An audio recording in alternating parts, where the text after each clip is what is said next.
Segala sesuatu di alam semesta ini memang mengalami fase terbentuk, berlangsung, rusak, dan hancur.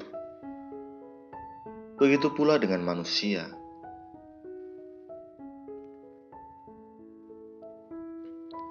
Di dunia ini, semua orang mengalami fase lahir, tua, sakit, dan mati. Orang-orang sering berkata bahwa nilai kehidupan kita terletak pada harapan yang terwujud. Dengan adanya banyaknya harapan, kapan semua harapan kita bisa terwujud dan merasa puas karenanya? Semoga kita dapat menjaga pikiran kita dan jangan menyia-nyiakan waktu dan ruang yang ada.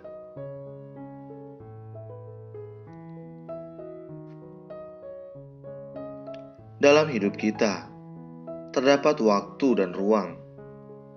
Kita hidup di dunia yang terdapat berbagai materi, orang, dan hal. Segala sesuatu di dunia ini juga mengalami pertumbuhan seiring waktu sehingga akhirnya lenyap. Namun, manusia tidak bisa memahami kebenaran tentang waktu dan ruang, serta nilai kehidupan yang sesungguhnya. Orang-orang terus mengejar materi secara membabi buta. Ini sungguh membawa penderitaan. Suatu hari, melihat Kasapa yang sudah lansia, Buddha berkata kepadanya, "Kita sudah lanjut usia. Harapan kita ialah setiap orang dapat mengenal Dhamma. Namun, masih ada banyak orang yang tersesat.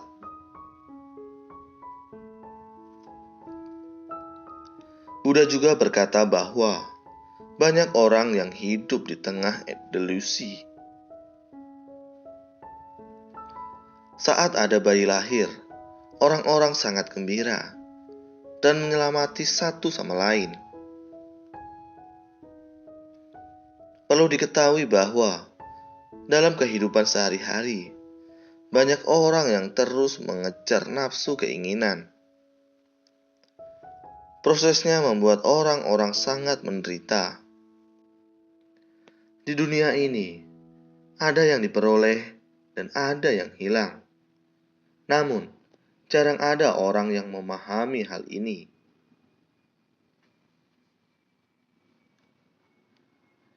Buddha lalu memberikan sebuah contoh.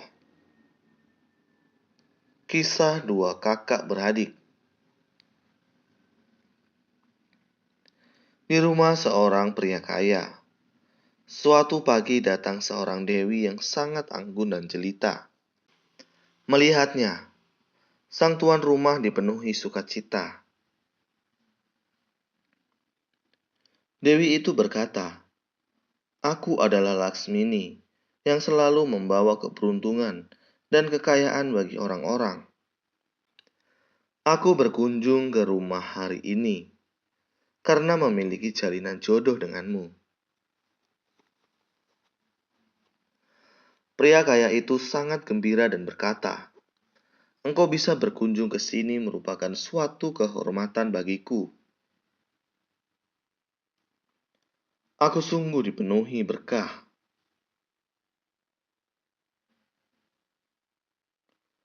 Kemudian, datang lagi seorang wanita yang buruk rupa. Melihat wanita itu di depan rumahnya, pria kaya itu sangat jijik.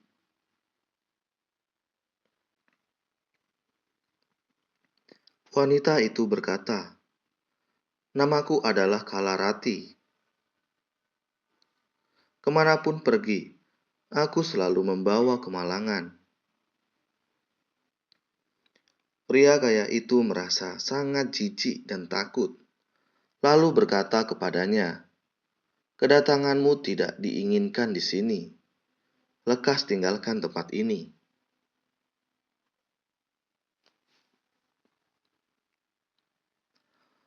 Wanita itu berkata, kakak saya sudah berada di rumahmu.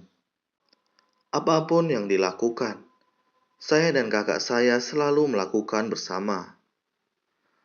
Kemanapun pergi, kami selalu bersama-sama.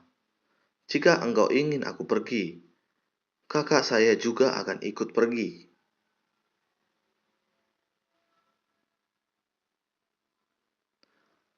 Pria kaya itu berkata, "Aku ingin kakakmu tinggal di sini, tetapi tidak denganmu." Pada saat itu, sang kakak keluar dan berkata, "Benar, dia adalah adikku. Kami selalu bersama, tidak pernah terpisah. Jika engkau ingin aku tinggal, engkau juga harus menerima adikku."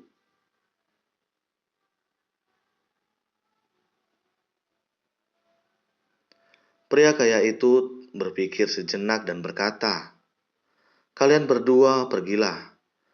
Kakak beradik ini lalu meninggalkan rumahnya.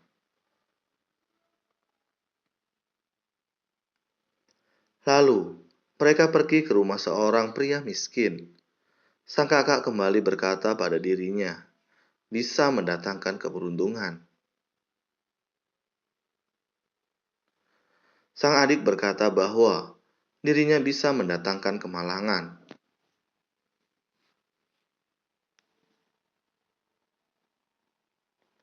Pria miskin itu berkata, "Jika kalian ingin tinggal di sini, aku akan menerima kalian dengan penuh sukacita."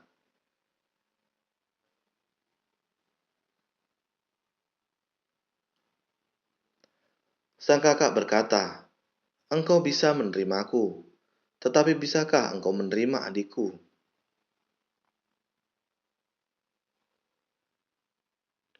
Pria miskin itu berkata, "Aku memang tidak memiliki apa-apa, jadi aku tidak takut kehilangan."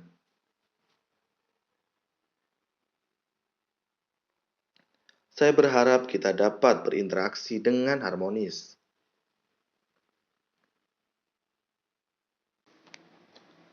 Setelah menceritakan kisah ini, Buddha berkata kepada Kasapa, "Saat keberuntungan datang, orang-orang sangat gembira. Saat kemalangan datang, orang-orang merasa tidak senang. Orang-orang mengejar yang baik dan menolak yang tidak baik. Demikianlah makhluk yang hidup di tengah delusi. Jika setiap orang bisa seperti pria miskin itu yang memahami bahwa kita memang datang ke dunia ini dengan tangan kosong, kita tidak akan merasa kehilangan.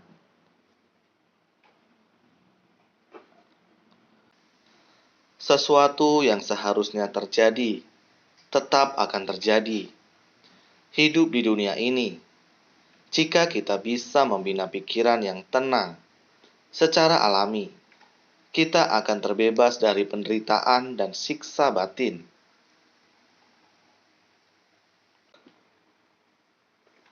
Saudara sekalian, lewat kisah ini, kita tahu bahwa Buddha dan para muridnya juga mengalami usia muda dan tua. Saat muda, Buddha dan para muridnya bertekad untuk bersumbangsih bagi masyarakat. Waktu dan ruang dapat mendukung segala pencapaian. Namun, seiring berlalunya waktu, usia mereka juga bertambah dan fungsi tubuh mereka menurun. Begitu pula dengan kita semua. Jadi, kita harus belajar untuk menggenggam waktu dan ruang yang ada serta menyelaraskan pikiran kita dalam keseharian. Jika kita memiliki nafsu keinginan yang besar, kita akan diliputi kerisauan karena memperoleh dan kehilangan. Jika kita tidak memiliki nafsu keinginan, tentu pikiran kita akan tenang. Singkat kata, kita harus senantiasa melatih pikiran kita